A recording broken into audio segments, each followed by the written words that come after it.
akoti na internet eza normal te totelemeli yango toboyi yango tolobi mettre fin toboyi yango toza mpona mama Denise toboyi okanga ye papa okanga ye mama nana papa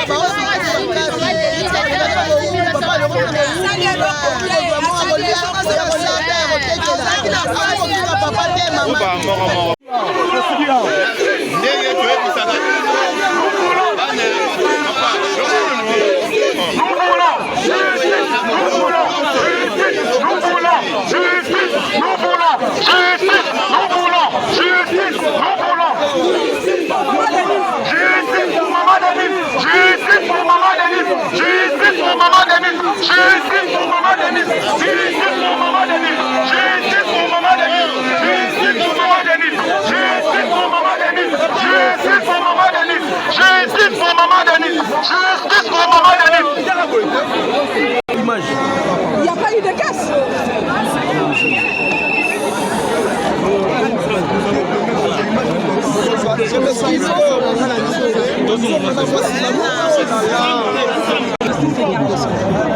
Alors, nous sommes ici pour demander l'ouverture d'une action de justice contre les cyberharceleurs de la très distincte en particulier. En général, les cyberharceleurs des autorités congolaises, notamment le ministre Guillaume Nguefa, qui a été plusieurs fois victime de la pollution de l'espace médiatique congolais. Nous, des familles des policiers, mais surtout des citoyens et puis des justices, détenteurs de valeurs morales positives. Notre descente ici est simple. Nous sommes venus demander que la justice de notre pays agisse. Mais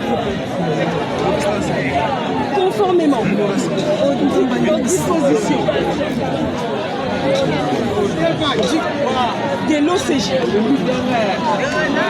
les dispositions de l'ordonnance loi portant compte du numérique, les dispositions du code pénal congolais.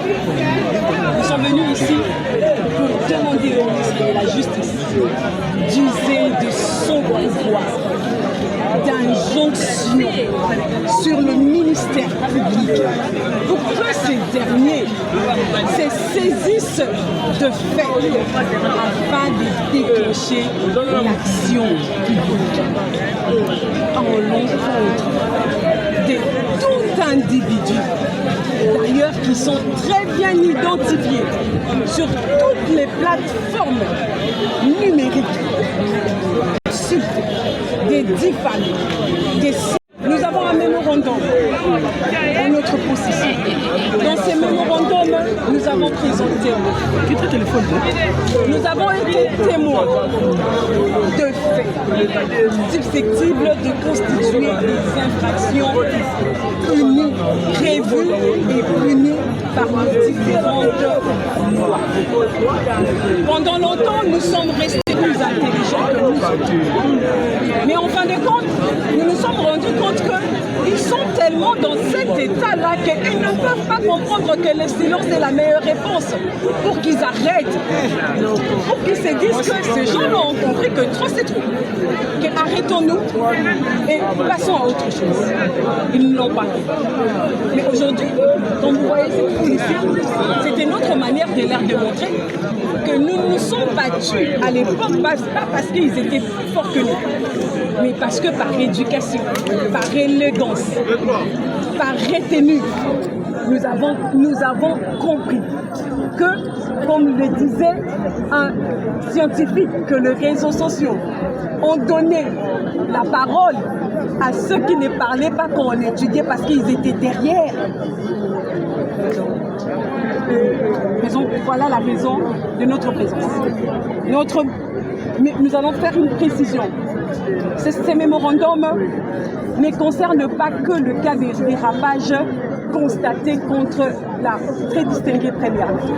Ça concerne également les autres autorités qui symbolisent notre nation, qui les injurieux seraient synonymes à la désacralisation de notre mère patrie, surtout pendant cette période d'ici où notre pays fait face à une agression qui a longtemps perduré. Mais aussi, c'est notre occasion aussi de dire que l'insulte ne devrait plus dorénavant caractériser notre beau pays, notre grand Congo, appelé autrement scandale géologique. Nous ne pouvons pas être d'un côté un pays défini autrement comme scandale géologique et que quand vous êtes sur le plateforme numérique, contrairement à d'autres peuples, d'autres nations, nous, ce ne sont que les insultes, les injures qui nous caractérisent. Partout au monde, il y a des divergences d'opinion qui sont garanties par la démocratie. Il y a des opposants, mais nulle part nous avons vu les gens insulter d'une manière profonde, sans scrupule, ceux qui représentent notre nation dans le concert des nations. Non. Et le mémo est composé de plusieurs papiers. Nous n'allons pas vous prendre beaucoup de temps à les lire. Nous comprenons que vous êtes occupés à faire beaucoup d'autres choses aussi qui concernent la République parce que c'est un ministère très stratégique rempli d'urgence.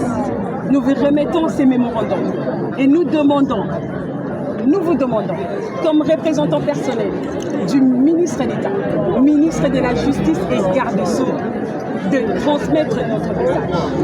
Dites à son Excellence, Monsieur le ministre, comptez parmi les victimes du cyberharcèlement que nous reviendrons. Parce que ces combats ne pourraient pas rester son combat à lui seul. Alors ça sera vraiment la fin de notre vie. Ça sera vraiment l'expression d'un abandon. Ça sera directement la qualification d'un État fallu. Que nous, les Congolais consciencieux, dorénavant, nous ferons de son combat ici. Le combat qu'il a commencé depuis son ascension à la tête du très stratégique ministère de la Justice. Il veut mettre l'homme devant ses faits. Il veut que justice soit faite pour que, au nom du peuple, comme les stipulent nos lois, dites-lui que nous serons derrière lui. Pour que lui, avec son pouvoir, qu'il puisse instruire. Et nous allons lui emmener, lui présenter le preuve que nous sommes en train de documenter chaque jour. Les noms, les vidéos, les photos, tout contenu susceptible de toucher la dignité humaine. Nous le connaissons, expert en droit humain. Et il le sait que parmi les Youth Coggins, il y a également le droit à la dignité.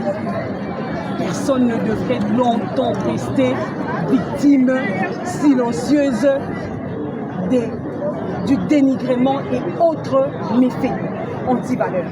Nous ne voulons plus que cette République soit caractérisée par les anti-valeurs. Nous allons nous battre à ses côtés. Nous allons lui emmener les preuves et nous allons nous mettre à sa disposition.